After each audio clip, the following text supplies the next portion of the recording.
James Foley is a lecturer in political science at Glasgow Caledonian University. His research engages questions of capitalist crisis and class de-alignment from a European perspective. James is the author of The Scottish Economy and Nationalism with Routledge, Scotland After Britain with Verso, and is the editor of Contesting Cosmopolitan Europe with Amsterdam University Press. He is a member of the editorial board of Conter and has written for a variety of publications, including The Guardian, Open Democracy, and the Socialist Register.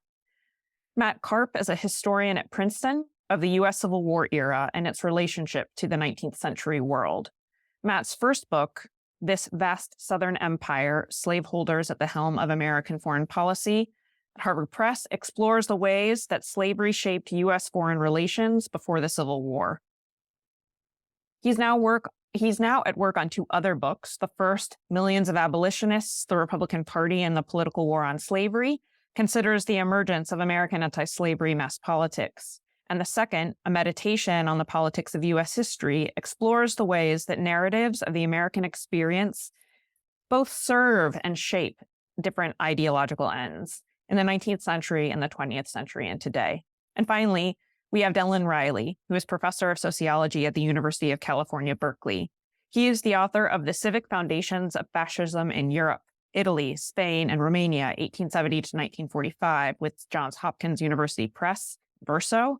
He is also the co-author of a 2-volume work with Rebecca Jean Amy, apologies to Rebecca Jean, and Patricia Ahmed, entitled Antecedents of Censuses, From Medieval to Nation States and Changes in Censuses, From Imperialism to Welfare States, with Tallgrave. In addition to these books, he has published articles in the American Journal of Sociology, the American Sociological Review, Catalyst, Comparative Sociology, Contemporary Sociology, Comparative Studies in Society and History, Social Science History, Socioeconomic Review, and the New Left Review, of which he is a member of the editorial committee. His work has been translated into German, Russian, and Spanish. Please welcome our panelists, and go ahead, Dylan, take it away. Well, thanks very much for that introduction, Adrian, and thanks to Pete for the invitation, and thanks to my fellow panelists for agreeing to do this, and to all of you for spending some time with me. I'm going to share a few slides.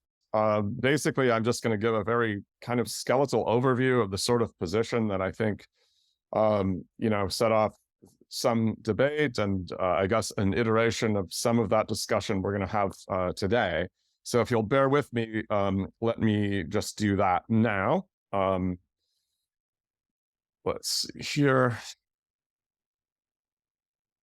So can folks see the screen at this point? Great. Okay. All right. So I'm just going to lay out briefly a kind of a brief discussion of what I'm going to characterize as the new economy and the new politics. And I'm going to suggest that this is a kind of framework that is useful for understanding our contemporary circumstances. So let me get started here. The basic thing I'm going to say, I'm going to make two basic points. I'm going to talk about a transition from a form of what we call modern or classic capitalism to political capitalism. And then I'm going to talk a little bit about what I see as the implications of that for understanding the new politics of class. I'm going to argue, in a sense, that there is a way in which we can understand this as a transition from a kind of Marxian world to a kind of Marxo-Weberian world, which is the one that we live in politically today. Although I actually don't think that on the issue of the sociology of class in a very fundamental sense, the kind of Marxist and Weberian perspectives are in any way incompatible. So that should just be stated as a kind of starting point of where I'm coming from. But let me begin by just laying out, the kind of transition that I'm after in the first place. That is to say, the new economy. So the key idea, I guess, that I'm after here is that there has been a shift toward something that is best understood as political capitalism. Um, Basically, what I'm after here is the idea that during the kind of long post-war boom, the 30 glorious years, or whatever you want to call that, capitalism had a particular structure, and that structure is best understood as a system in which profitability was largely based on the increase in the productivity of labor consequent on investments in plant and technology that tended to make labor more productive, and that allowed capitalists thereby to gain, of course, what Marxists would call relative surplus value. That is to say, by increasing the productivity of labor and expanding the pie, they could increase their profits. There's been, I would argue, somewhat of a shift, particularly since the 1980s, and then actually increasing through the 2000s. The contemporary period is maybe a different kettle of fish, but we can talk about that in the Q&A. There has been a shift toward a different form of capitalism, which I think is useful to conceptualize using the Weberian concept of political capitalism. And the basic idea of political capitalism is that the profitability, or more generally, you could say, returns are based in some way more on political power than they are on what we might think of as sort of strictly economic power. And that this important transition is really the kind of structural foundation of a lot of the politics of the contemporary world, particularly in the US, but not only in the US. So the basic proposal is that I'm suggesting that political capitalism is a useful concept for thinking about the political economy that has emerged since the neoliberal term, late 70s and early 80s, and even more acutely in the 2000s. My use of the term political capitalism seems similar, or might seem similar to some ways in which it's been used in other discussions, but it's actually very different. In some discussions, China is seen as a kind of key example of political capitalism. I don't agree with that actually at all. I think China is in many ways much more classically modern capitalist than is the US, but we can get into that in our discussion. Okay, let's see. So just to sort of understand what we're talking about here, we say modern or classic capitalism, or the capitalism of the 30 glorious years, was based on capturing income from increasing productivity. And the main strategy was to invest in labor-saving technologies that allowed for an expansion of market share. Political capitalism, in contrast, is based on capturing income through squeezing and predation. And the main strategy is to deploy political mechanisms to gain returns directly without investing in fixed capital. The idea could be understood in terms of two circuits. That is to say, you could think about the classical capitalist circuit as that of MCM prime, and the political capitalist circuit as that captured by MPM prime, where investment is now in politics rather than in means of production. What are these concrete mechanisms that characterize the era of political capitalism? There are many, but I would sort of pick out three. One, of course, is the just collapse of tax. That is something that has been very well established, obviously, by Piketty and his colleagues. The lowering of the tax rate across the advanced capitalist world. So just a kind of a shift in the fiscal sphere. The second is various forms of politically engineered arbitrage, right? Perhaps the clearest one is the low interest rate regime that we had been in up until very recently, which allowed access to resources by politically connected insiders who could then reinvest that money either through to speculation, or they could re-lend it, as in the case of sort of the recycling of credit and the debt, which of course I've seen that Wolfgang Streeck will be talking about over the next couple of weeks here. And the third is the socialization of losses, which of course was most dramatically, you could say, represented by the TARP program that came out of the 2008 financial crisis. So what we've seen is a shift from, therefore, investment in means of production and fixed capital toward an investment in politics and forms of politically engineered upward redistribution. Now, the question then has to be, what are the consequences of that new structure for the new politics? And I want to suggest that the consequences of that new structure for the new politics are a transition from what we could think of as a hegemonic struggle to what I'm going to conceptualize as a status group struggle. There are three features of the new period that I think are important to understand. The first is that, in a general sense, very paradoxically in a way, capitalism has lost at least its initial kind of basis of leadership, of a claim to leadership. It has lost, in a sense, its hegemonic status. There is, I think, a structural, what Gramsci would have called a structural organic crisis of capitalism. And the reason for that is that the kind of general claim that what is good for General Motors, for example, is good for the United States, to make it a little bit parochial, but similar things could be said, obviously, for every advanced capitalist country. What's good for Toyota is good for Japan. What's good for Fiat is good for Italy, and so on.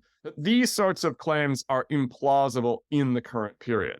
The leading sectors of the capitalist economy in the current period, although they are often highly profitable, cannot make a plausible bid to be really the engine that increases employment and productivity and creates resources that can now be redistributed through built-out welfare states and so on. Instead, capital appears increasingly disconnected from its own societies. That's the one thing that's going on. The second thing that I think is happening, in part as a consequence of the transformation of capitalism, is the organizational fragmentation of the working class, which is, of course, a phenomenon that is occurring everywhere that we'll, I'm sure, talk about as we go on. And the third thing is the delegitimization of the state.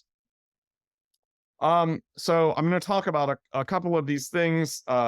It's a little hard for me to control my slide here, but I'll just talk very briefly about these. The politics of the contemporary period, you could say, this is the idea of an organizational decimation in the sense of the working class.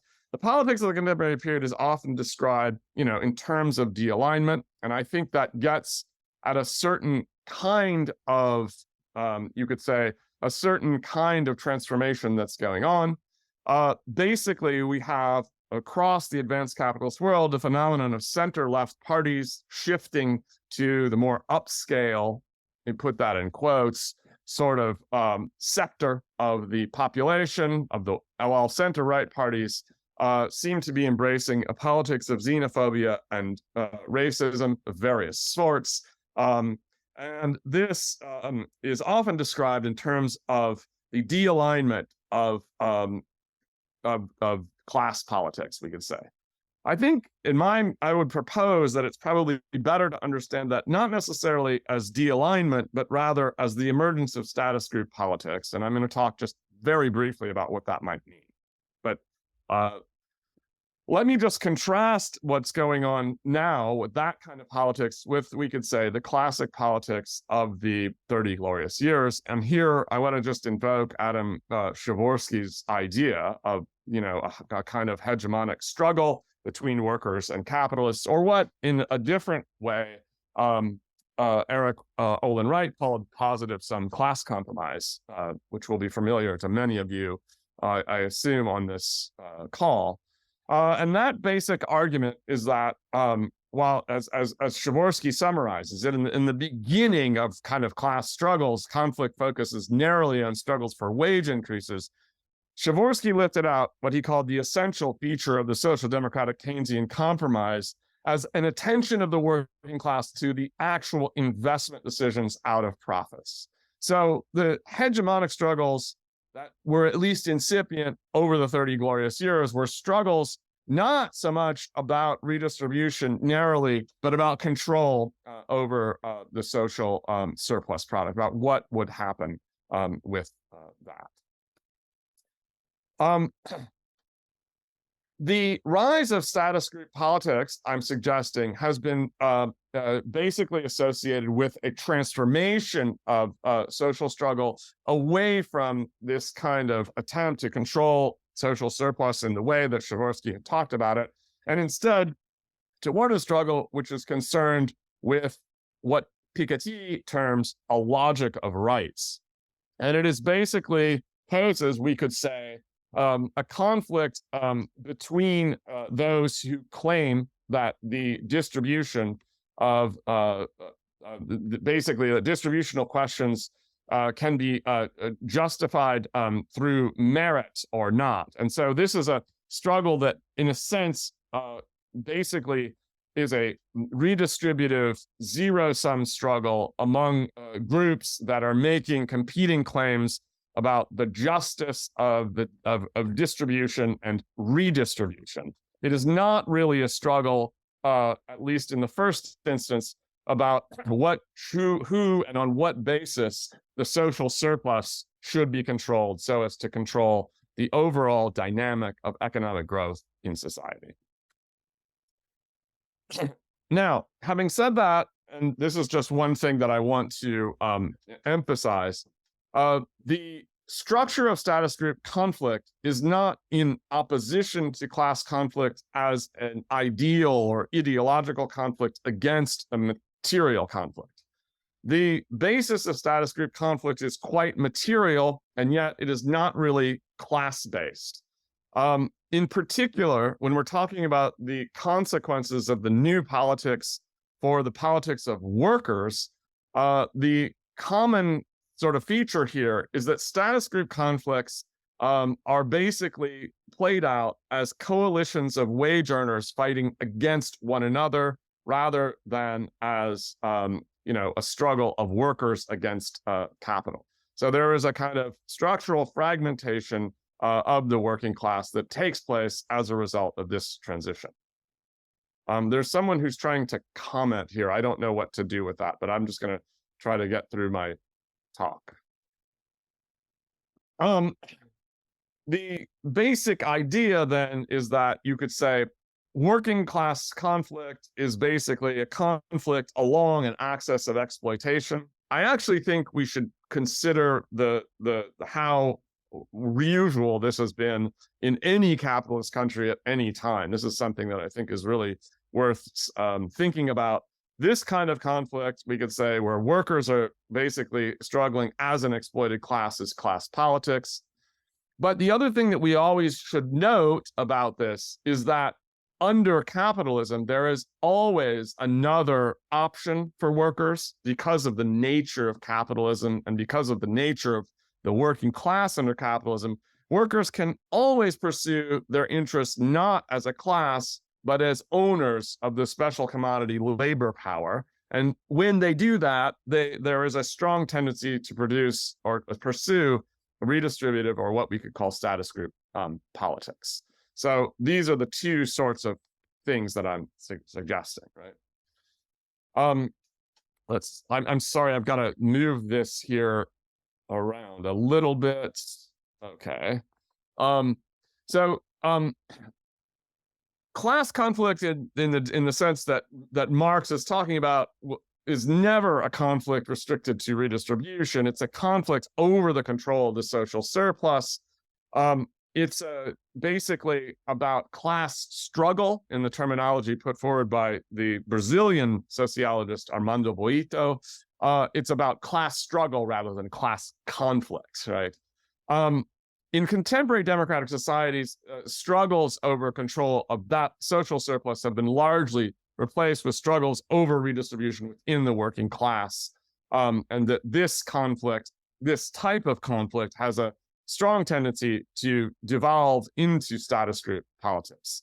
Thus, and this is the key point that I want to make, the rise of what you could say the rise of what is called dealignment, which I, in a sense, accept totally as a description, has a real materialist base, a real material basis in the transformation of the specific form that struggles among classes take in the period of political capitalism. So the basic idea here is to contrast a form of struggle that I'm calling hegemonic struggle to a form of struggle that I could call redistributive struggle, or a form of struggle as class struggle to a form of struggle as status group struggle. Hegemonic struggle is future-oriented, universalistic, and totalizing. Redistributive struggle is past-oriented, particularistic, and atomizing. That is the basic kind of claim that I'm making here. So the idea then is that we have a political system that is increasingly defined by political parties that make appeals to their electorates in status group terms. These are not, therefore, I'd like to emphasize, making appeals to electorates in what could be called cultural terms. These are often quite material arguments being put forward. But there are two forms in which the status group claim is now being made, again, across the advanced capitalist world. To the center left, we have claims to expertise and what could be called multiculturalism, we can talk about. On the center right, racial exclusivity, and above all, an anti-immigrant politics. These politics are rooted, however, in certain kinds of material strategies. So the basic idea, and that if to put the whole thing together very, very briefly, the crisis of profitability that really begins in the 1970s and then to some extent is addressed or resolved, at least in superficial terms, in the 1980s, leads to a turn toward political mechanisms of accumulation, that is to say, political capitalism. This, in turn, weakens the working class, which we could say also further exacerbates the crisis of profitability and accumulation. These factors lead to the rise of status group politics, and they have also led, most importantly, to the political outcome, which is a bit sort of obvious everywhere in the advanced capitalist world, which is the crisis of democratic capitalism and the rise of political capitalism as a form of politics. Okay, so that's the basic thesis, and I'll be looking forward to everyone's thoughts and objections and comments about this as we go forward. Thanks a lot. Thank you so much for that, Dylan. Please, everyone, join me in giving Dylan a round of applause for those wonderful introductory remarks. Very foundational. We will now next turn to James Foley, who will grapple with some of these concepts and the framework laid out by Dylan in a European context. James, please. Thank you very much again to the Havens Right Centre for inviting me. It's always a pleasure to speak to you. And it's a particular pleasure, this panel, because I must admit, rather nerdishly, I was extremely excited when I read Dylan's article in the New Left Review, Faultlines. I sent it to absolutely everyone I knew, saying this could be the foundations of a new approach to class analysis. And actually, I spent the last 3 years working with various colleagues in a so far futile attempt to completely apply this to the context of Scotland and the United Kingdom, and we're still working towards that. But nonetheless, it had a big influence on me at the time. I think Matt's contribution in a New Left Review also brought out what Dylan laid out there, which is the critique of the concept of de-alignment. I think de-alignment can be a useful shorthand for describing some of the problems that we get into politically, the problems of rebuilding the left electorally, and so on. And I do use the concept myself, I have to admit. But also there is an implication implied in all of that, that social class, while once it may have mattered to political outcomes, no longer seems to matter the same way that it did before. And it can thus reinforce that type of sociological analysis. So I think, as Matt has argued, it does provide a foundation for us articulating a new grammar of social class and political behaviour, which is incredibly useful. I want to also say that we have to, when we're thinking about how politics relates to a social base, we're kind of running up against two types of tendentious analysis, which often prevail on the left currently. On the one hand, I think there are those types of people who look at the new social movement expressions that are coming spontaneously from the left, whether it's gender politics, climate politics, Black Lives Matter, and so on, and kind of say, these things here, these are the new expressions of what the working class is today. You can relate that back to concepts of the multitude in Hart and Negri and others who have tried to develop such an analysis. And I do think there is a certain flaw in that type of approach. Conversely, there are others who look at these forms of new social movement expressions and see them as articulating, if you like, the hegemony of the professional managerial class, as it's often termed, over the left. At its worst, in the United Kingdom, this becomes the sort of new elite type analysis of political sociologists such as Matt Goodwin, which, as I will go through, I think is entirely misleading in terms of where it leads us to. Broadly speaking, I think when you think about the problems that the left has got itself into over the last period of the crisis of neoliberalism, Syriza, Corbynism, Sanders, and also these new social movements which tend to go, as it were, up like a rocket and down like a stick. What I think we get into is a sort of tension between the left populist project of coalition building and the traditional program of the left, which was about the representation of concrete social interests in society. And those things, I think, are coming increasingly into conflict. I also want to, in this presentation, move this analysis, as Adrian said, beyond the circumstances of America, which is kind of what Dylan and Matt were debating, and look at how this plays out in the circumstances of particularly Britain. But obviously Britain has the European context of having once had a form of social democratic left, which kind of does, in a way, distinguish it from the circumstances of America, particularly in terms of how we think dealignment plays out against that historical background.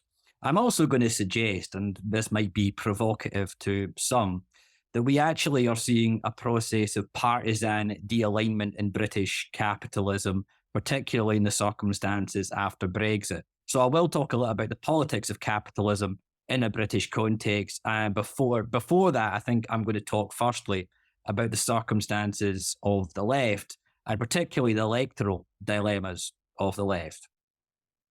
After 2008, I think we assumed pretty broadly that there would be simultaneously two things that would happen. Firstly, a break from the type of neoliberal ideology that had prevailed, deregulation, celebration of the market, privatization, and all those types of things. And on the other hand, a break from the third way tradition of sociological triangulation. In the United Kingdom, the way that played out was the peculiarities of the Blair Project and New Labour, with its attempt to appeal to so-called swing voters in narrow constituencies. Often they were perceived to be people who would be upwardly mobile, and those were the people you had to appeal to. Broadly speaking, what the project was about was to say, if we want to displace Thatcherism, what we need to do is combine voters in the heartland of Labour. And at the time, and this is very much talking about the 1990s, the heartland of Labour was perceived to be the post-industrial depressed north of the country, Wales, Scotland, Northern England, and so on. We need to combine that. We can assume their vote, and we can combine that with the socially and economically liberal victors of, if you like, the Thatcherite project in London and the southeast of England. Draw those together and you will have a base, because the socially liberal voters are disenchanted with the corruption, the social conservatism of the Conservative Party, and so on and so forth. That was the debate that was going on electorally. But I think if we look back on that in retrospect, you also see that there are overlaps with debates that were going on in the far left that actually had some concrete implications for New Labour.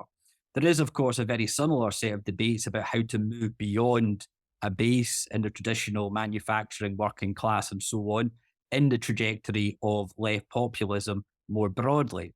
You have journals such as Marxism Today in the United Kingdom, which are kind of pushing that analysis into the circumstances of New Labour.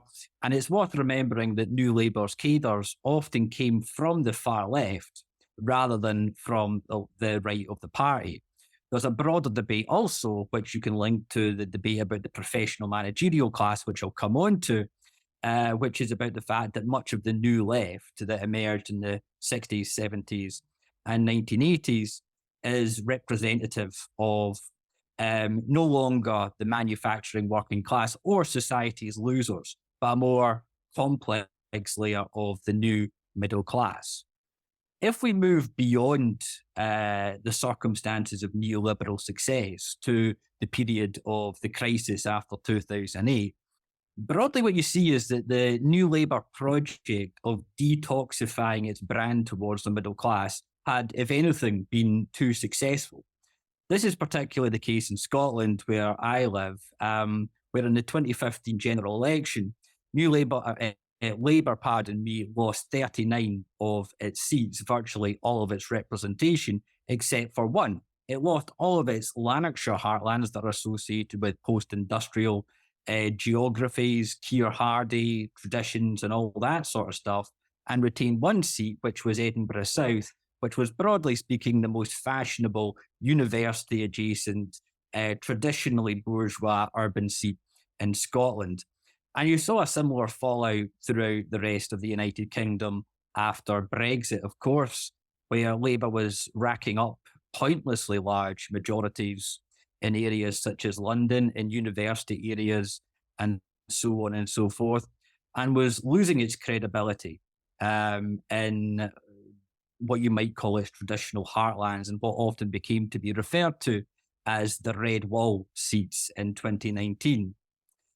Those of us on the left had often equated New Labour's ideological turn towards free markets, privatisation, NATO, nuclear bombs, tough on crime, the racial ideologies and so on, with the new yuppie sociology that was emerging around this time in and around the Labour Party.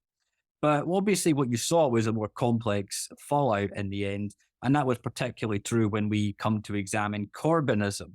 Chris Bickerton put it at the time that ideologically, Corbynism was a significant break from New Labour, but sociologically, arguably, Corbynism was more New Labour than New Labour itself. It's worth saying that that doesn't necessarily play out in terms of people's economic incomes and so on that were voting for Corbyn, but certainly what had not happened was that the turn to the left of the Labour Party had led to a reacquaintance of Labourism with its traditional electoral geographies. If anything, the problems of electoral geography had been exacerbated by the move towards the left. Conversely, it's worth saying that many people at the time, Matt Goodwin and others, seemed to predict that the circumstances of what happened to Labour in 2019 augured a permanent shift of working class voters towards conservatism and, of course, as we're familiar with, a slightly more socially fashionable image for the left and so on and so forth. In reality, that shift that happened in 2019 around Brexit was largely a temporary thing where voters lent their vote to the Conservative Party, and subsequently that electoral coalition has broken apart. I want to briefly stop to consider the relevance of the term professional managerial class, which was often applied to assessing the defeat of the Sanders Project, the defeat of Corbynism, and what people saw to be negative characteristics that they associated with the left at the time. And in assessing the projects, I partly was drawn towards this type of analysis for some amount of time. But on subsequent reflection, I think that the professional managerial type analysis of the left is referring to two distinct phenomena, which is kind of brought out, I think, also in Matt's analysis in his article. On the one hand, you can consider the professional managerial class, properly speaking, historically, in terms of elite lawyers, accountants, people who manage corporations, professors who are properly tenured in the American context, elite engineers, and so on. And it has been the case, actually, that this type of people has shown more propensity to vote for the left and fund the left and participate in the left in a somewhat passive sense than they might have done in the past. And that in and of itself is a significant development that is worthy of analysis. Rather often we get into the mode of complaining about the rightward shift of working class voters without analysing how it is that this layer that does seem to sit above the working class proper does find itself so comfortable increasingly in the circumstances of the left. But I think when people complain about the professional managerial class in the context of the left, they're actually complaining about something else, which is people who grew up perhaps with the expectations of belonging to a relatively economically elite group in society, who subsequently have been forced down by the circumstances of capitalist economic transition after 2008, who may once inhabit industries or areas in the economy that would have been once associated with elevated status, elevated rents and rewards that go with certain industries. So I'm thinking here perhaps of precarious academics, people who are precariously employed in journalism, NGO workers, charity workers, people in the creative industries, and so on and so forth. Spontaneously, I think those people have been the people who organize around left-wing causes and who join left-wing parties and who formed the social base of things such as the Jeremy Corbyn project, and subsequently I think of things like the Green Party and so on. I think there's a risk that we mistake what is really the problem for the left, or the dilemma for the left, in the growth of this type of social layer and in around the left, which is not that they represent some type of new economic elite, but rather that in the process of being forced downward economically, they can sometimes pursue strategies of status differentiation, as Dylan put it, or cultural differentiation, some people prefer to put it, which can have the effect of crowding out, if you like, more spontaneous elements of reassertion of working class politics that might emerge from elsewhere. That, I think, is the risk and the dilemma of this type of layer of activism. I want to finish finally by talking about British capitalism. If you know anything about Britain, if you're tuning in not from Britain, you'll know that we have terrible dental hygiene, and also that in the years between 2016 and 2019, we did something called Brexit. Brexit exposed many of the dilemmas of what it means to be on the left and the status competition that goes on in those respects, and probably put an end to the Corbyn project insofar as it wasn't able to come to terms with that problem intellectually within the parameters of a left populist economic strategy. But it's worth saying that Brexit was also one of the most acute accumulation dilemmas for British capitalism that it has experienced outside of a wartime type of transition. And I think in that sense, what it can reveal is that there is an absence of a political expression of the circumstances that emerged after Brexit for British business and for other layers of capitalism in the British political context. Prior to Brexit, I think you had a very neat expression of the relationship between party and class on the British right, insofar as the Conservative Party under David Cameron and George Osborne pursuing the project of austerity was very much in close alignment with traditional interests of big manufacturing exporters and the City of London and so on. Most of those layers shared the analysis of the Cameronite conservatives that while the EU was undesirable in many respects, their best place was being inside it and having the ability to shape it more towards the British interests. And I think none of them expected or wanted the idea that we would have a fundamental break from the single market. What you get after Brexit has been a chaotic interconnection between those social layers and the party that has traditionally represented capitalism in the British context. And the Conservative Party has cycled through various different makeovers in a very incoherent effort to reassert its place within that social order, while also clinging on to political power. The first articulation of that successfully for a while was Boris Johnson in a sort of national populist mode, which sought primarily to crowd out the Labour Party from electoral competition by taking in the voters of the North. But that ran aground of the fact that the traditional Conservative base of cadres and base of electoral support lies in the southeast of England, much of whom had a libertarian type of ideology that came into conflict with Johnson's National Popular Project and his reassertion of conservatism on a one nation basis at the time. Then you had the period of Liz Truss.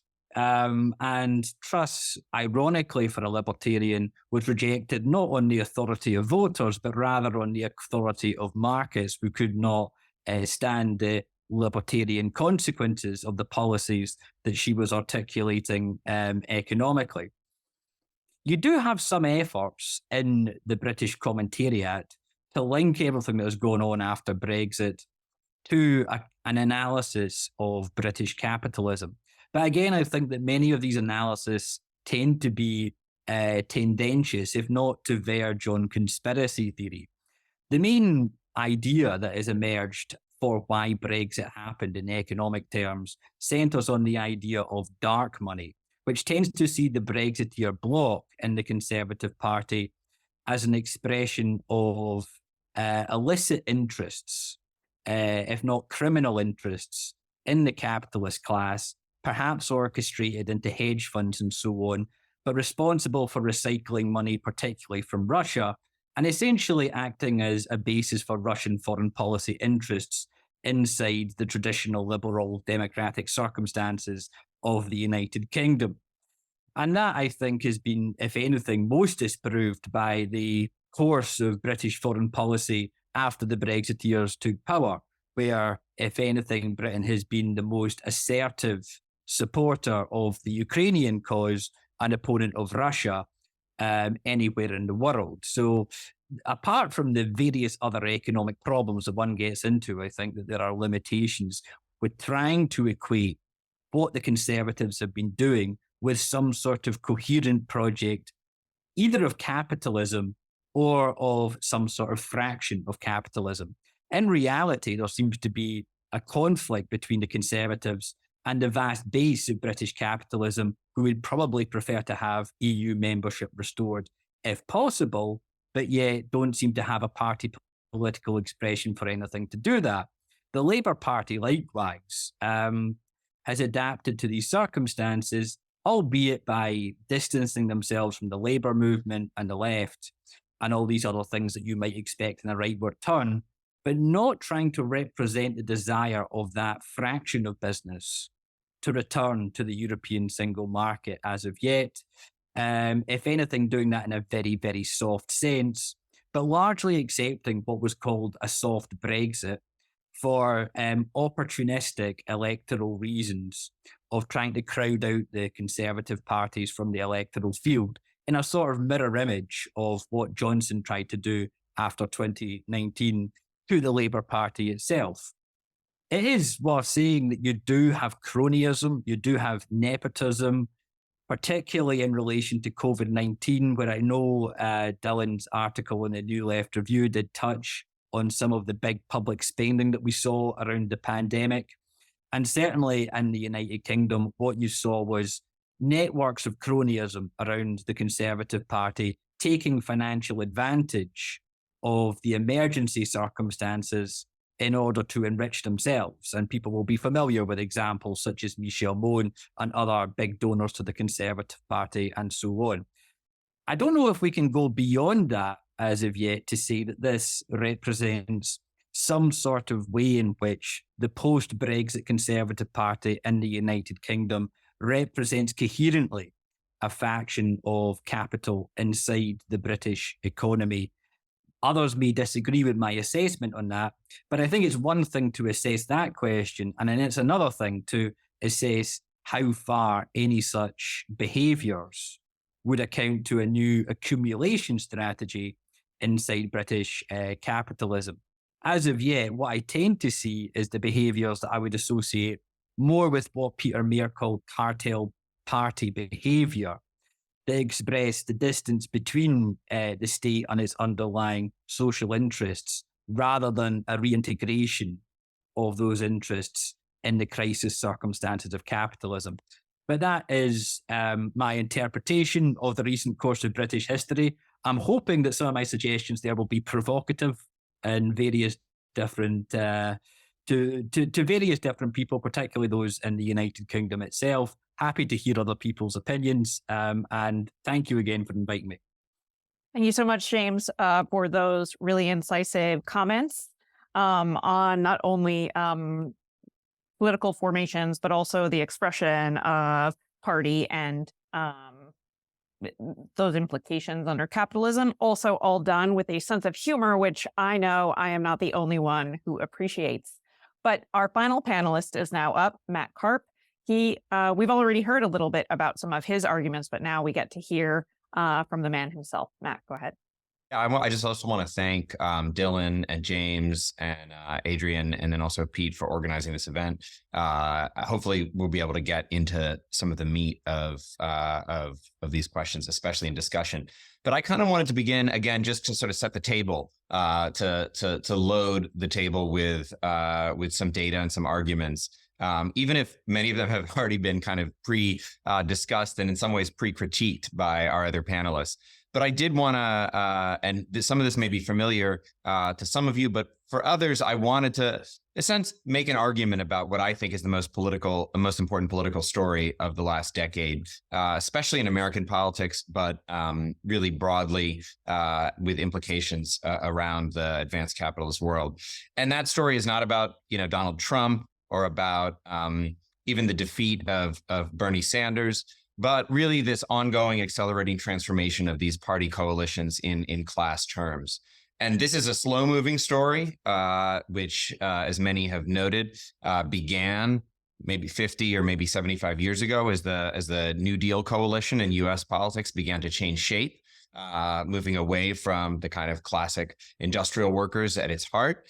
But it's really a fast-moving story over the last 10 years, as that treadmill of class composition of these parties has accelerated. And there's a lot of ways to slice and dice this sociologically. I'm attached to this very awkward and un-euphonic phrase, class dealignment, which I think tends to provoke as many questions as it answers. I agree with Dylan that it's a descriptor rather than an analytic term in some sense, but I think it's a vital descriptor. Other words that people use, are education polarization or the diploma divide, because in some ways the most striking transformations in this format are visible when voters are grouped by education rather than by other measures. With better educated voters moving to parties of the left center, especially the Democrats in an American context, and less educated voters moving toward the Republicans. But I'd want to begin here with a little bit of data for you guys, just to suggest some of the ways in which this big shift in the United States, at least, is not driven entirely, or I think primarily, by education per se, but rather a more amorphous and complex relationship between education, occupation, income, and wealth, alongside geography. Something that I think is fair to gloss as class, or to talk about in terms of class dealignment. So just to share my screen for a second, I'm going to I only have a few slides, but let's see if I can get into this. Okay, cool. So here's a look at the study from 2019, just to look at, this is only white voters. We're going to get into other voters, and I'm not going to do too much with data, but just to put some numbers on this. You can see voters as measured, in particular, why I like this study from Kischelt and Rem in 2019, is, it looks not at the kind of stuff you read in the press about, voters without college degrees, but it really looks at a sociological analysis of occupational class. And here you have measures of essentially blue and lower white collar workers is their terminology. It really, that category encompasses not just the kind of classic, workers in production and transportation, but also a lot of the sort of new working class workers in all sorts of drivers, other kinds of landscapers, other, cleaners, other kinds of jobs in the sort of post-industrial economy that are still classed as blue collar broadly. And really, we're looking at occupation. You can just see this shift again over the last 50 years, but heightened in this only goes to 2016, heightened in the 21st century. And as I said, this chart is sort of white voters only, where the shifts have been longest lasting and maybe most profound. But now shifting to sort of a cruder measure of exit polls, we saw in the election of 2020 and we saw in the midterms of 2022 that these broad shifts have really, in the United States, have really extended well beyond the kind of, much discussed white working class to include working class voters, voters lower on the sort of pyramid of education and income, who are Black, who are Hispanic, who are other voters of color. And you see this in the New York Times analysis that came out last month, including which includes polling, their sort of tweaked polling for the 2024 election.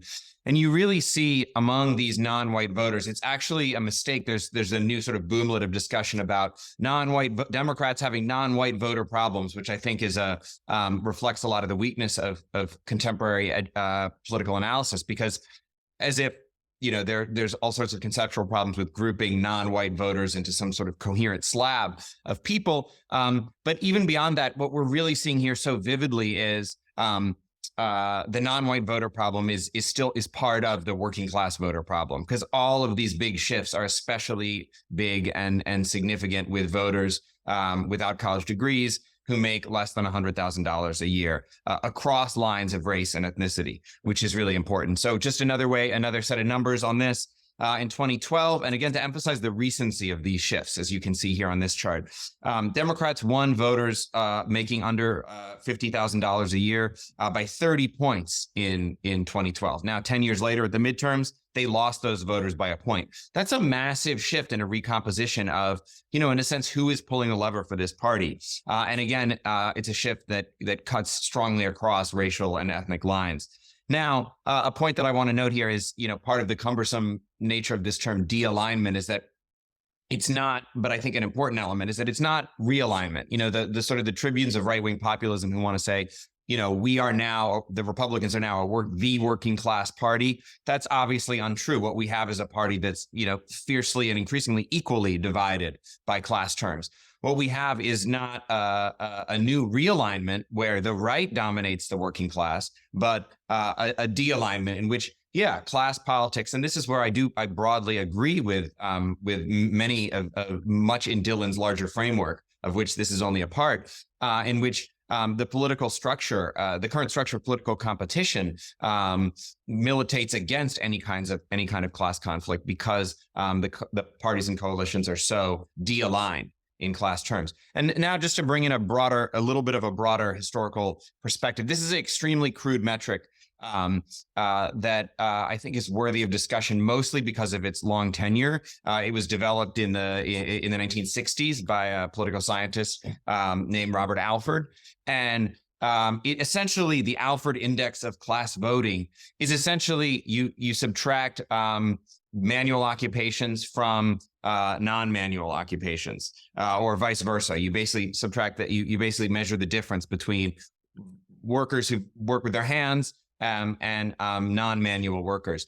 And just this comparative stuff is a little interesting in a kind of transatlantic or international context, where you see what I think is an important element in American politics is that despite many framings of the 20th century in the United States, where we say, the United States never had, why is there no socialism in the United States? The United States never had a workers' party, it never had a labor party, it never had an organized socialist party. And yet, when you look by some of these occupational and sociological measures, in the 1930s and the 1940s, the level of class polarization by these indices was really comparable to parts of Western Europe. And I think it's not a coincidence that, as Dylan has noted in his article, that that kind of particular class alignment in the 30s and 40s did produce what shreds of a social democratic welfare state the United States had and still has. It really all owes itself to that original level of class alignment, which was in fact quantitatively, if not qualitatively, comparable to what we saw in Western Europe in places like Britain and Sweden. And we see also that it rapidly dwindled in the 1950s and has continued to dwindle since then. But this I think offers some sort of historical perspective on why class alignment and de-alignment actually has really important material consequences for the kind of politics that are possible, that are in some ways even imaginable in American history and in the present. So just moving forward to look at the other side of the equation, that is the movement of, as Dylan and James both talked about, essentially this new movement of sociocultural professionals and even capital accumulators in occupational terms. Again, this is not these are not just educated voters, but these are voters in occupations that are professional and then increasingly in business, in capital accumulation. And you see, again, this very strong movement in the 21st century toward the Democratic Party. This is the sort of the Brahmin left of Piketty, but increasingly, I think his Brahmin left merchant right formulation is not really adequate when you're dealing with. I think Dylan is much closer to the ball when we're talking about a very divided and fragmented capital class, because you see large swaths, as Dylan argued in Faultlines, and you see it here in the data of capital accumulators specifically in key sectors. Some of the most dynamic sectors of the economy, in fact, in technology and in finance, in communications and in media, who are moving strongly to the sort of left center column. So it's not just the kind of classic PMC of, tenured professors like me, but actually sort of engineers and, business types in certain industries that are now in this sort of left center coalition in a way that they really weren't. If you look at those numbers, or they were a much more muted factor in the mid 20th century, and especially at the height of class polarization in the United States. And then just one other slice of data. This is from another recent article on the polarization of the rich, which really tries to get even a more fine-grained analysis at the sort of upper income brackets and their support for the Democrats. And again, really emphasizes the recency of this trend, that this is both a 20th century, 21st century story. It's a 100-year story in some ways, and it's also a decade-long story. As recently as, it's actually almost hard for me to imagine that as recently as 2008, that the majority of postgraduate voters making over $150,000 did not vote for Barack Obama, the president of the Harvard Law Review. Even though he was the kind of ultra PMC candidate, he actually really, in comparative terms, struggled with those voters compared to where Democrats are doing now. And this polarization that has happened, alternatively, we could note he did much better, as I've said, with the lower income voters than Democrats do now. So this trend has happened not just in these broad categories, but even in more fine-grained categories, like voters making $150,000 who also own stock, which is an important, the wealth component. Dylan and Robert Brenner addressed that a little bit in I think helpful ways in their piece. That often gets lost here, but is obviously a key element in understanding how class works in the 21st century. So just to come back to this historical perspective for a minute and to sort of sum up for a second, I'm gonna leave the slide so I can let's see, I'll stop my sharing and sort of try to say a few words about where this leaves us now, having looked at this data heading into the conversation that we're going to have together. So Why does this matter? Why is this the biggest story of the decade? I mean, I think it has major implications for progressive politics, for left politics, certainly. It's not a coincidence that the only era when the U.S. Achieved some kind of structural economic reform, the kind of, in a sense, the sort of positive sum class compromises of Eric Olin Wright that Dylan referenced, occurred under periods of something like class alignment. And we can argue whether this is historically normal or actually this moment in the 30s or in the mid 20th century, many would say was the historic exception, and we shouldn't ever accept, we shouldn't ever believe. And I would grant this, that you know, in a kind of teleological Marxist way, that we can just expect that alignment to recur on its own terms, automatically by the gears of history. But it is nonetheless true that that period produced the conditions that gave, in the United States, Social Security, labor law, Medicare, and ultimately the civil rights movement all came about in a time of broad alignment between class and party, which we no longer have.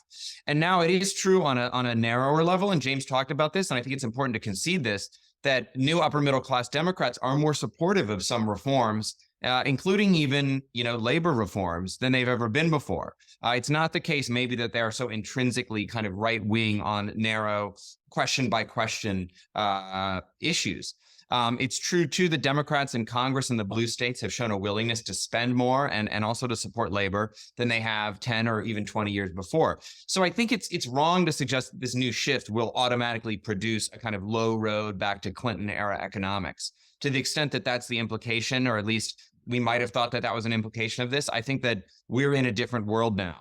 That's not on the agenda, at least in the immediate future.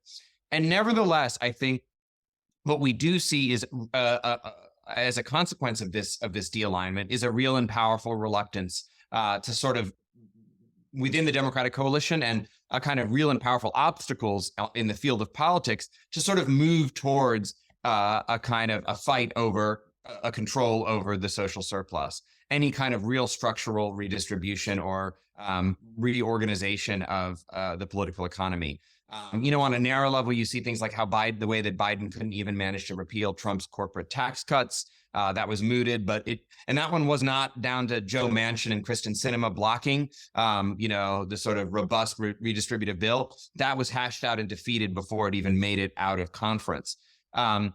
But based on, in part, I think, the kind of new Democratic voting base and its representatives in Congress. Beyond this, it's just obvious that we've seen no momentum on a kind of universal healthcare project. We've seen no legislative momentum on labor. We've seen flare-ups of labor struggle supported by some Democrats, including recently in Detroit, of course.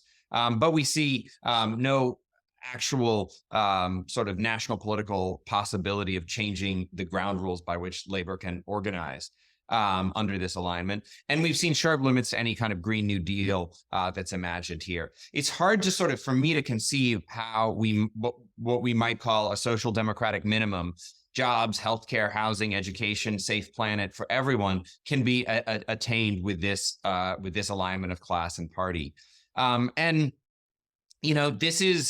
This is something that is a problem for Democrats, but of course it's a problem for the left too.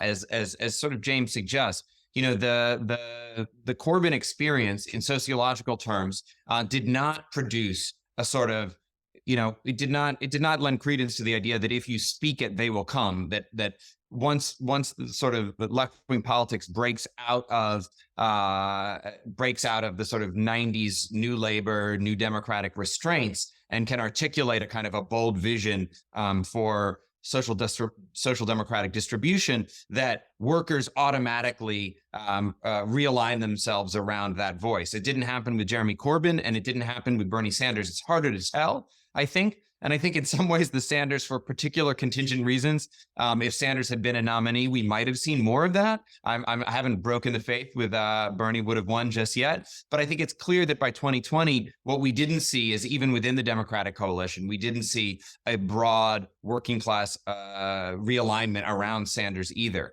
And so what's the real problem here with this new class or status character of the left? It's not, as I think James notes, that this layer is intrinsically right-wing but that it, as he says, it may dampen spontaneous reassertions on the part of a broader working class, both within or without this sort of party format.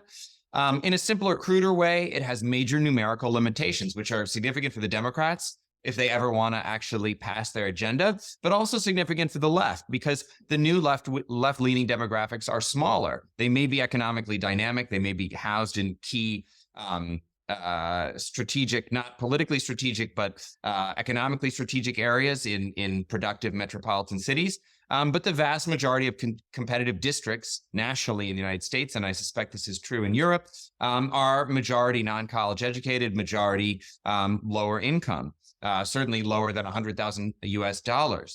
And then finally, I think, and maybe most importantly, this is what I'd kind of like to get into a bit, is the way the equivocal implications this new alignment or de-alignment has for the terrain of politics. That is not not necessarily how we fight about the issues, but which issues we fight about. What even makes it into the political debate?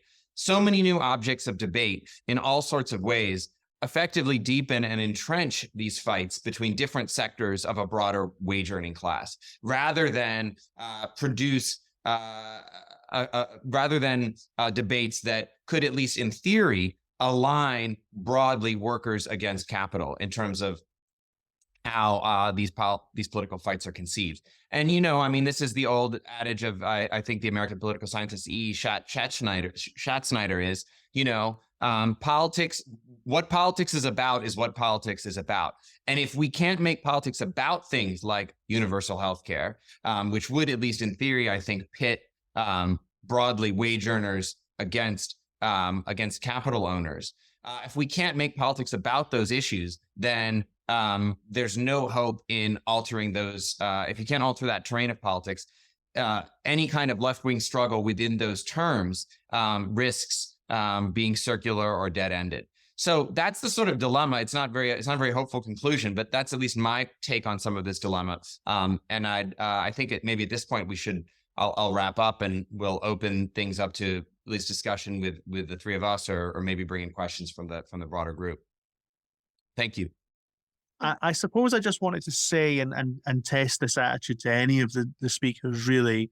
I agree with a great deal that's been said, and this has been a wonderfully nuanced discussion of the class composition of the contemporary left and the struggles of cohering a kind of meaningful base for left-wing politics that could feasibly pose a challenge to capital. And there have been lots of failures in the last 10 years.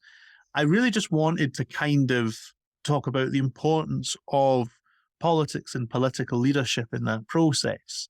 To be quite honest, my great disappointment over the last 10 years has not been that the left has failed.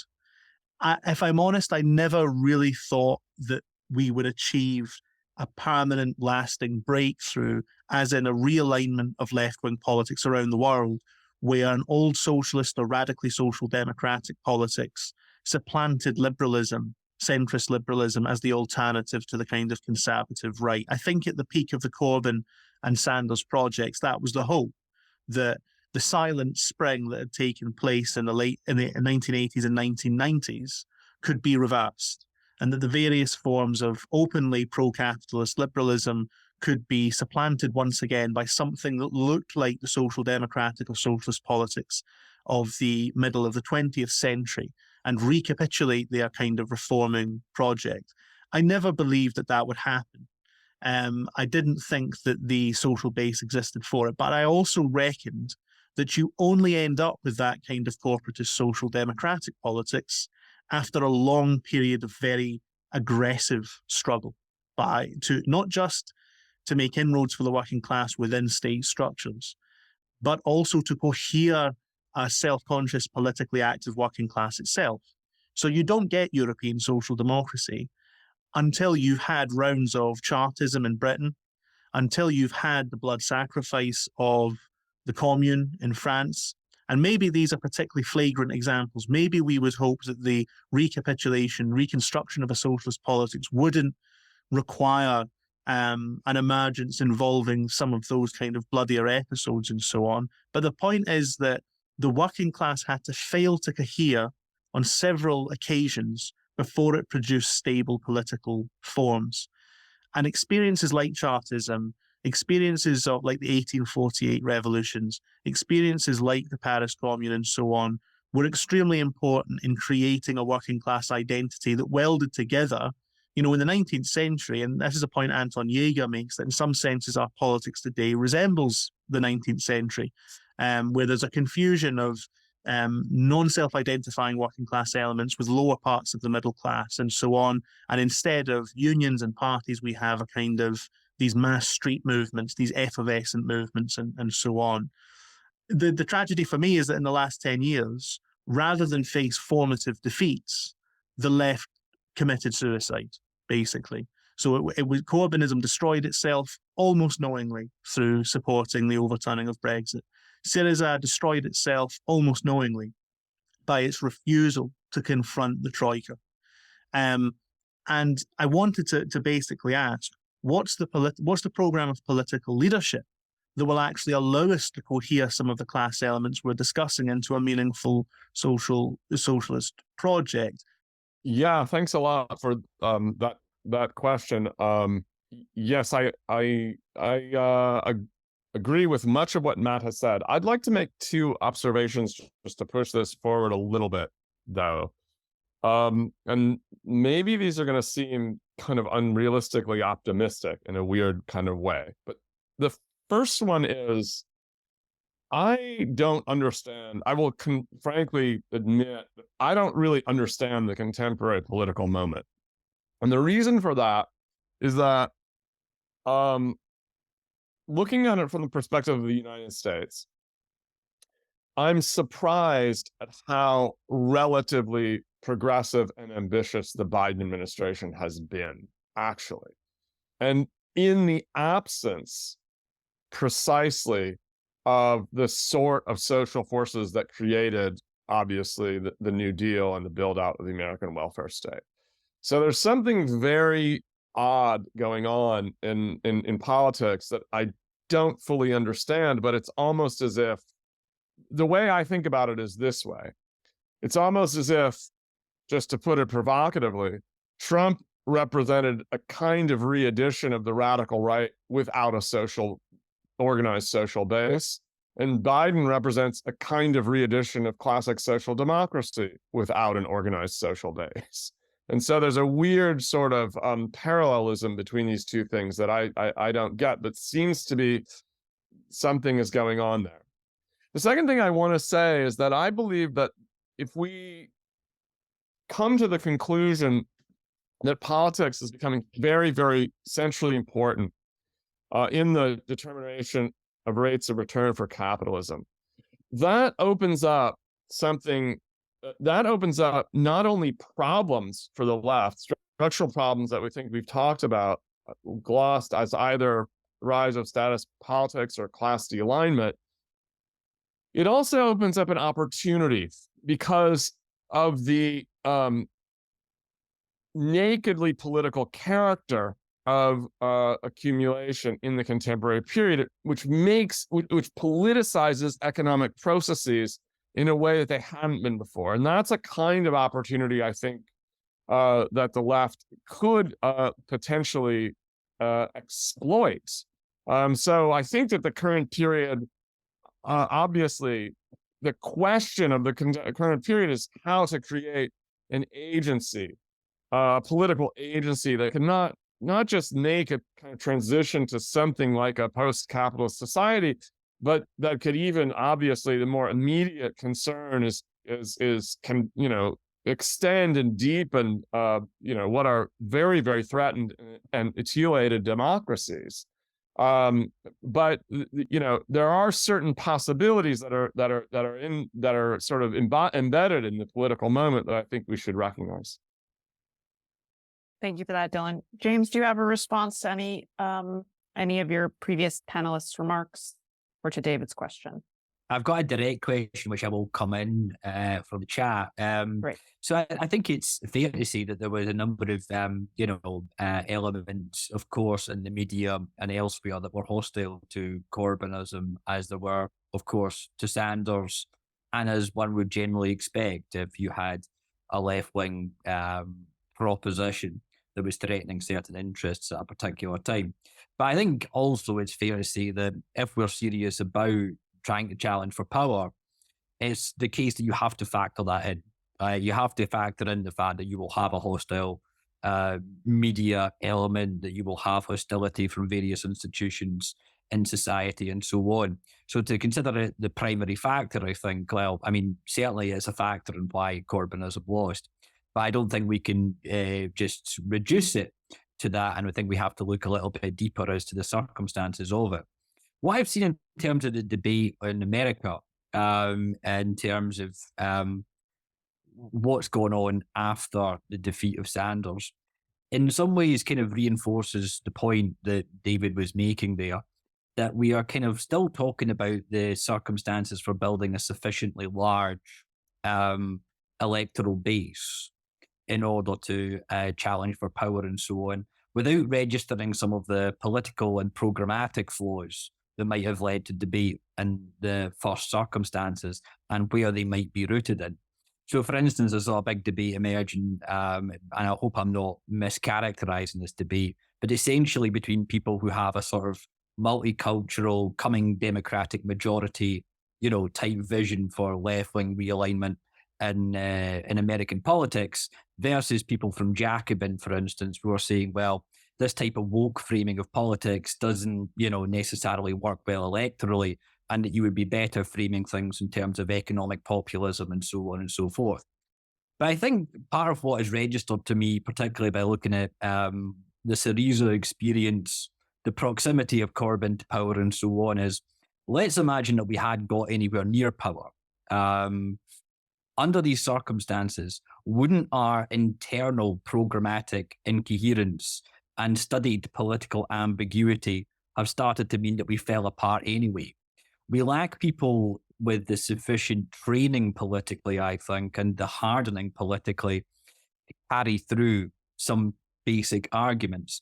And that kind of told with Corbynism, but essentially he was articulating a politics of the European Union that he never believed in, but which represented that layer of people, that I spoke about earlier, who had the aspirations towards a middle-class lifestyle, unfulfilled perhaps because of the circumstances of economic decline. They were spontaneously pro-European Union and everything it stood for. Corbyn didn't believe that because he had an old-fashioned Benite conception of socialism. And essentially that was ruthlessly torn apart, as was, of course, the fact that Corbyn has a politics on Palestine and international solidarity and so on, which is unconducive to the British, as it were, constitutional and foreign policy tradition, and didn't have a sufficient base of activists and others to carry through his argument in society, again, without being torn to shreds by the media and other elements of the establishment. So I don't think the problem is purely and simply of saying, how can we be sufficiently vague and ambivalent in what it is that we represent as the left, present ourselves as a national rather than a class force, etc., in order that we can carry through a sufficiently large electoral base and can thus achieve power. Because I think, apart from anything else, if you think of the communication problem that the left has with the working class, it's not just that we speak in elitist terms and that we support values on gender that they might disagree with and all these other things. I think rather often the problem for the left is that people can detect, in ordinary people in particular, a note of dishonesty when they see it. And if we don't carry through politics that we truly stand for and are seen to be defending something that we don't really believe in, I think it will be ruthlessly exposed. So there's an element of political and ideological development, I think, that was part of the institutional weakness.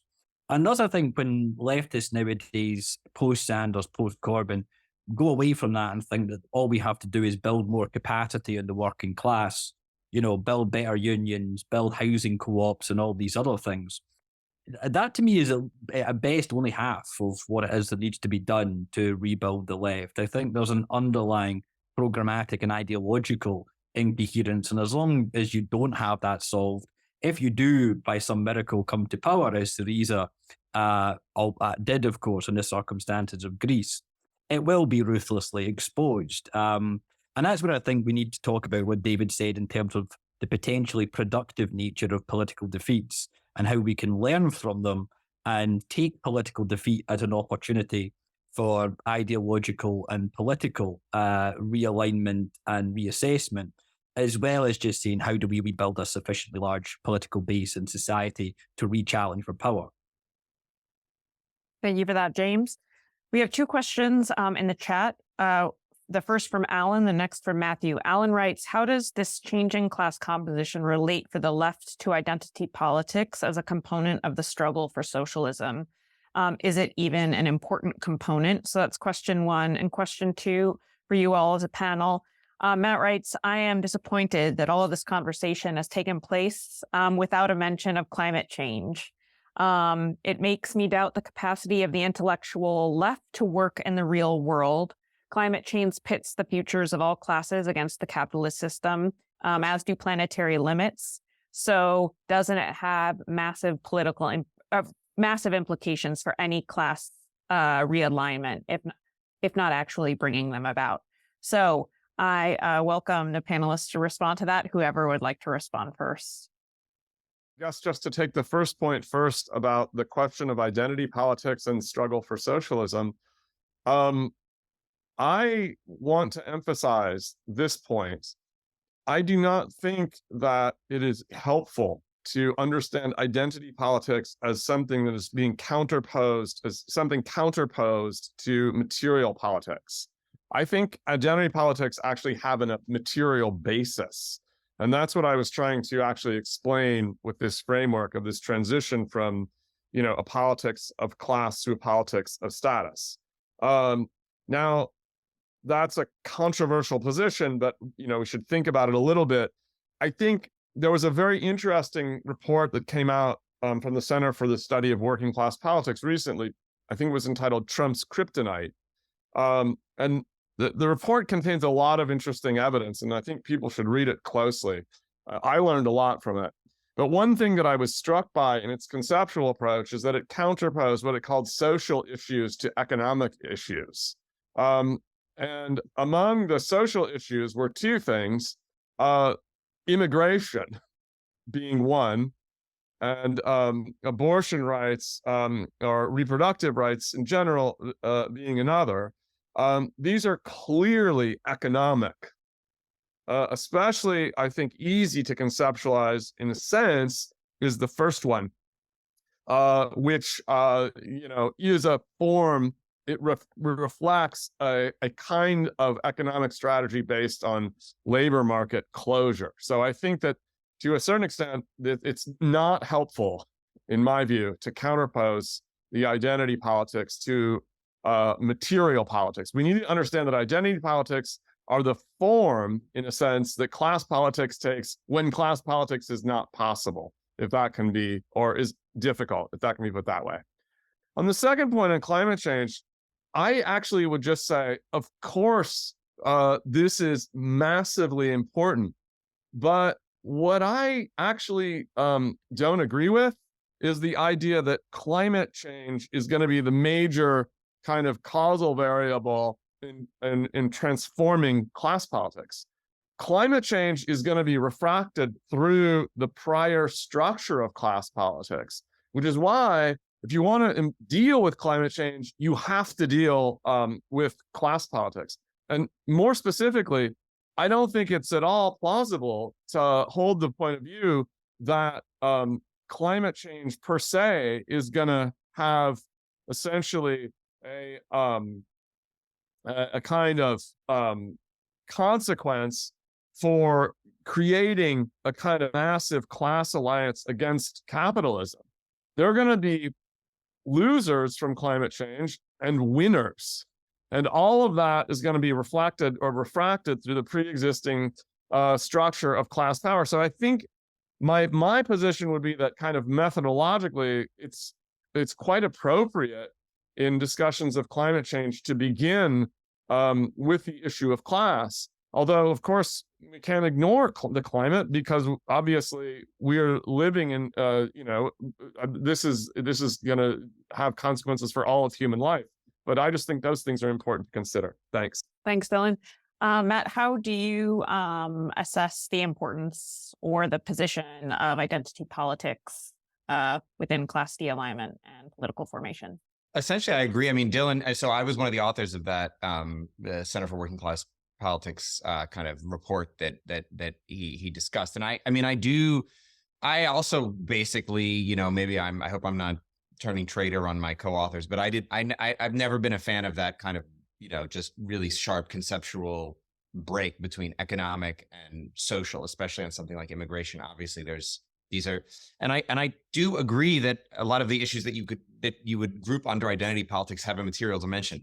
But I think, just to sharpen Dylan's point even harder, they have a material dimension that is not only different from class politics, but I think actively obtrudes and blocks the development of class politics. So that doesn't necessarily mean like that on any substantive issue that one has to take this stance or that stance on some issue like policing or abortion or some of these other sort of identity or culture war issues that emerge. But simply to note that a lot of these issues, the way that they end up playing out, and I think this will segue to the climate question. A lot of they deepen the de-aligned kind of structure of politics, and by doing that, they obtrude and sort of almost take up the terrain on which another kind of political fight might be had that I think might actually, in class terms, produce a far more just outcome for a lot of the people involved. So there are material politics, but there are material politics that, as Dylan says, pit different particularist segments of the wage earning class against each other very often in the way that at least they appear in the 21st century United States. On climate, I mean, I agree also with what he said, that there's this, I think, the left wing idea that some have. I'm not saying that this is Matt's view who questioned, who raised the question, but there's sometimes a kind of presumption that climate has almost like replaced in a negative way, the old Marxian confidence that, we're right about history, and in the end, the bourgeoisie is its own gravediggers. And now we're saying that, okay, well, it didn't come to pass in the way that Marx imagined it, but now at least we have climate, and climate disaster is this catastrophe that is going to blow up all of the arrogance of capital and of the global bourgeoisie. And that if they don't reckon with it, it sort of proves our point in some sort of catastrophic way. I mean, I really disagree. I think, reading Tom Meany's recent review of some of this literature in the New Left Review, it's a great starting point. Green capital, so-called, is winning this race right now. And yeah, to plug, I think I saw Matt Huber's name on the list here. I don't know if he's still here, but a great starting place here too is his book, what is it? Climate Change is Class War, and in which essentially, in order to have an efficacious, a meaningful politics on climate, yeah, I think we do need to put class in the equation from the beginning, because so often, as I think many of you will know, the politics of climate have been precisely the kind of the kind of cultural struggle that ends up pitting. Identifying the left with this professional class base and pits the interests of, one group of workers higher on the income spectrum with another group of workers lower on the income spectrum, and precludes any majoritarian formulation, precludes any redistributive formation, and has not actually really delivered the goods very much on climate action either.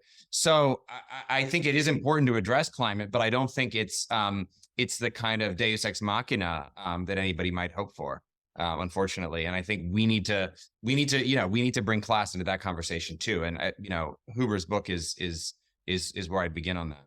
Thanks so much, Matt. I am curious, since the three of you, our three panelists, this is the first time they are interfacing face-to-face virtually. How about that? I'm curious if any of you would like to ask a question or pose or offer comments to one another.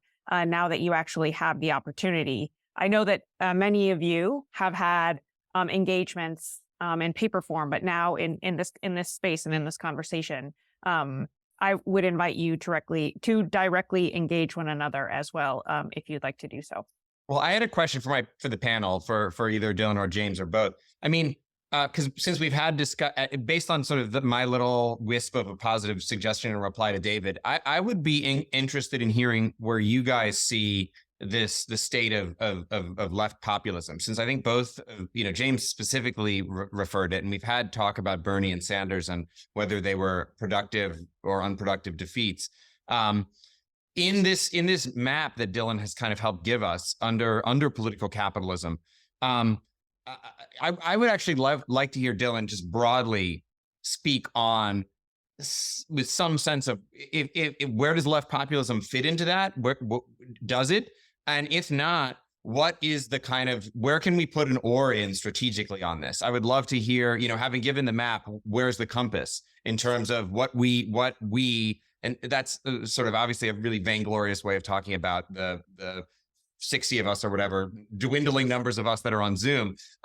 But what can we do? But what can the left do in this new terrain? And does left populism have a part to play in it? And I'd like to get James's thoughts on that sort of explicitly now in a general sense too. Thanks, James. Please go ahead, and then we'll follow up with Dylan. Firstly, just on the environment question, I just have to agree very strongly with Matt's points there. Climate change, I don't think it's going to take the form of a sort of all-out struggle between humanity and the circumstances of the climate change in all classes. I think it's more going to take the form of a battle to pass around the consequences of climate transition between different classes and between different nations, broadly speaking. In terms of left populism, it's interesting that we've had, I think, it's been very poorly served intellectually in terms of analysis of things like, the Syriza defeat, Corbyn defeat, Sanders defeat, etc., etc. We've just had two publications which are, I think, the beginnings of an analytical framework for assessing them. Anton Jaeger's book and Vincent Bevan's also on the sort of post-2008 protest and other types of political party that we have had. But I think that's partly a consequence of the fact that the moment is, in a sense, over. It's always at that moment of defeat that you can start to reckon with some of the consequences that have gone on. I mean, look, there is obviously an element of truth in the fact that left populism expresses the problem that we have to build a coalition beyond the traditionally defined working class in order to build sufficient space for the left in some sort of electoral field and so on and so forth. I was reading Chantal Mouffe's book on left populism again recently and kind of thinking about it. And it is interesting that she acknowledges the fact that in many ways the problem of left populism has reversed from when it was traditionally established. Traditionally, it was about, we've got this base in the manufacturing working class and so on. That's the left. Now we need to bring in all these new elements that represent feminism, environmentalism, the new social movements, and so on and so forth. By contrast, obviously, we've established that the opposite is, in some respects, the truth nowadays. So look, I mean, I think there's an elemental truth to the fact that we need to find a language around which people can rebuild a coalition. That element of left populism is a problem that's not going to go away. The things that I think, are lacking are, insofar as we have the language and vocabulary for, building a coalition around, do we lose intellectual coherence in relation to where we stand with the state and with other questions of power by taking literally things that we are developing as a slogan in order to build a coalition around? And sometimes I think that can be a problem with the way that the left has behaved recently. And sometimes it can mean that we sacrifice coherence intellectually and politically to the project of trying to build the broadest possible coalition, which has advantages in the short run. But I think the defeats of the last period has meant that essentially we've gone through massively raised expectations time after time, built layers of people up in order to see them smashed down again and not to learn much from the progress of defeats. So I think that there's a partial truth to what left populism tried to articulate. I think we need a coherent explanation of state power, how state power is going to oppose us in practice if we were to get anywhere near government power.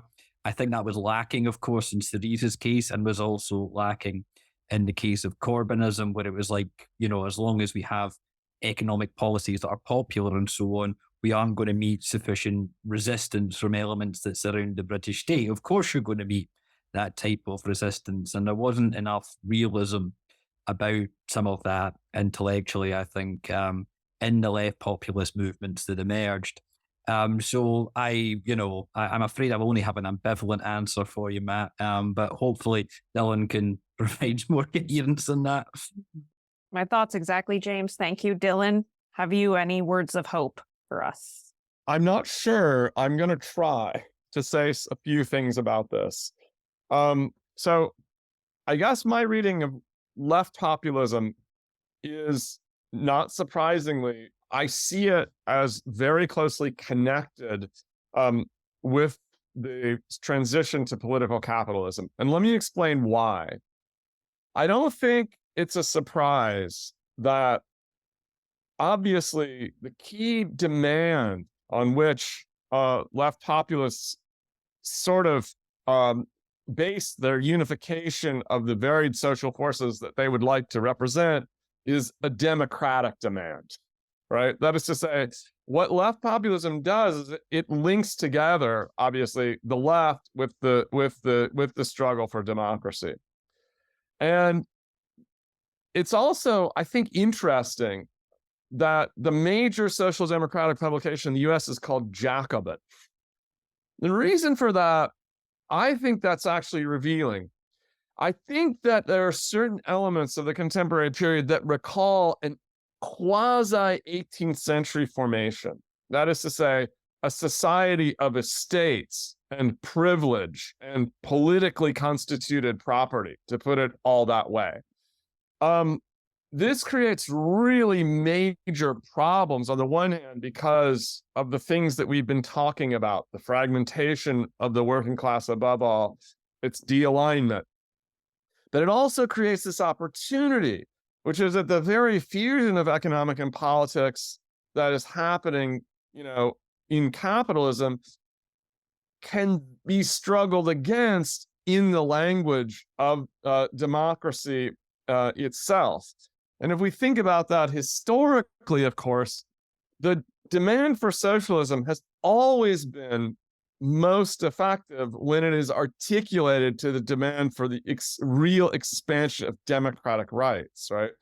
So I think so the point is that the very undermining of democracy that we are seeing now is also an opportunity politically.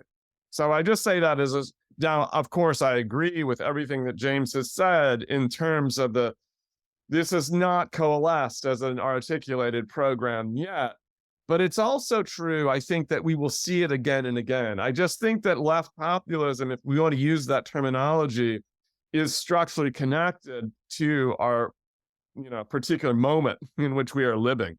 It's going to be kind of the grammar of left politics for a while, I would say. In terms of the question of something like the question of Syriza, yes, Syriza and Podemos in particular, you could say, well, the problem is that these, there was a kind of problem about a kind of lack of hard-headedness and so on. I mean, those movements, though, also face something else that I just think that we should put on the table if we're going to talk about the European situation, which is the European Union itself. I think that this element, the inability really, for very understandable reasons actually, to conceptually and politically break with that structure was the real thing, I think, that undid the left populist moment. And that's a problem that is, it has it has some relationship to the U.S. left, although it's very, very, very different.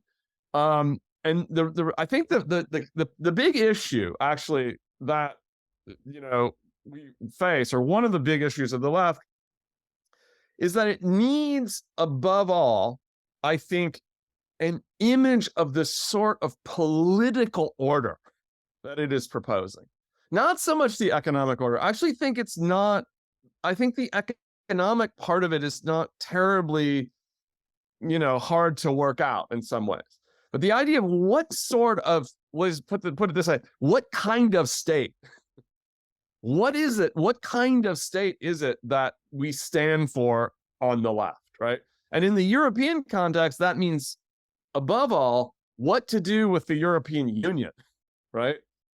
In the US, it probably means something like what to do with this incredibly antiquated federal constitution, right? And so those are kind of questions that, for me, we're just beginning really to address, and I think they're going to be a key part of whatever's going to happen with the left over the coming period. Matt, since you offered the question, I invite you to propose or have a response. Yeah. Respond, please. I did have a response and maybe another question coming out of it, but I mean, I think, Dylan, that's right. I mean, that really resonates with me. It also maybe has something to do with my own, putting on my historian's hat for a minute, like where my own book project now is really all about. If we go back to, maybe we don't need to rebuild the 20th century again. In other words, we need to rebuild the 19th century. And, that's maybe why I'm so interested in this 1850s political moment in the United States with anti-slavery, the anti-slavery movement breaking through, not really in class terms, although there are interesting class elements and, of course, a material basis for anti-slavery, but how anti-slavery broke through precisely by mobilizing this language of democracy, by mobilizing a kind of an image of an unjust political order, specifically to sort of win mass support to overthrow the slaveholders regime, and in doing so, perpetuate the most serious social revolution the United States has ever known. Now, it didn't get everything we wanted, obviously, in Reconstruction, not even close, but I think everyone here in this room, I hope, still feels that the emancipation of slavery moved the ball forward. And I do think that those kinds of, more far-flung historical analogies might be more relevant in some ways than the sort of repeated efforts to get back to the mid-20th century. I'm sympathetic to that. But that does raise, to ask a 21st century question, though, Dylan, you said it raises the problem of the European Union. But doesn't it also raise the problem of the nation state? In the sense, by equal contrast, because one simple answer to that is, we got to get rid of the European Union. And, we've got to, in effect, have institutions where this political fight for democracy can be raised in institutions that have democratic accountability. So we need the proper container then is the nation state. And that's the only place where those kinds of political struggles can be waged. And we just need to be unapologetic about that and be left nationalists, in effect. But I'm not really so sure that we all want to be left nation statists. I mean, maybe we do. The Republicans of the 19th century who destroyed the slave power were definitely left nation statists, as were the Jacobins, obviously, famously. So, but are there troubling implications there in a globalized world, in a world of, people, of migrant flows, in a world of genuinely global problems that did not, at least were not conceptualized as such in the 18th or 19th century. So yeah, big question. But where do you guys feel we do about the nation state? If even we can have all of the kind of feel good critiques probably in this room of the international capitalist order, of glib liberal internationalism, of neoliberal globalization, But are we really ready to handle the heat of being nation statists or what? James, I kick that to you. We have about 3 minutes left, and then I'll turn. What a provocative question towards the end of our 2 hours together, and then I'll take Dylan's short remarks before letting you all go about your day. So, James, please. Thank you very much. And Dylan, I completely agree with your points about the European Union. You said explicitly what I had only hinted at, like in the most vague possible terms there. So thank you for doing so. I'm probably unapologetic with the fact that I think the questions of sovereignty, which were kind of buried under the post-sovereignty order that you might talk about after, the process of state transformation that occurs in the 1970s. It does throw up relatively traditional problems of sovereignty as being a parameter of resistance in various different contexts, and it can take multiple political forms of the left and of the right. I think we saw that, and it was probably the most interesting part for me of what you might call the problem of left populism. So I do kind of agree with you as to the problem. I am probably relatively unashamed of the fact that the nation state is the parameter on which we have to fight. I just don't think that you can establish, for instance, with the European Union, which I think is an effective metaphor for processes of state transformation that have happened more broadly in global capitalism since the 1970s. The thing about the European Union is different. In the nation state, put crudely, and is different in different contexts, but one had to fight for political democracy and representation and so on and so forth. In the European Union, that is sort of handed down from on high, and democracy is correspondingly completely ineffective in the context of the European Union, insofar as it exists whatsoever. I don't think, insofar as you cannot imagine, and you have never seen any precursor to this, so I can't imagine a Europe-wide struggle for democracy. Fair play to Yanis Varoufakis for trying, by the way, of course, to do this type of thing.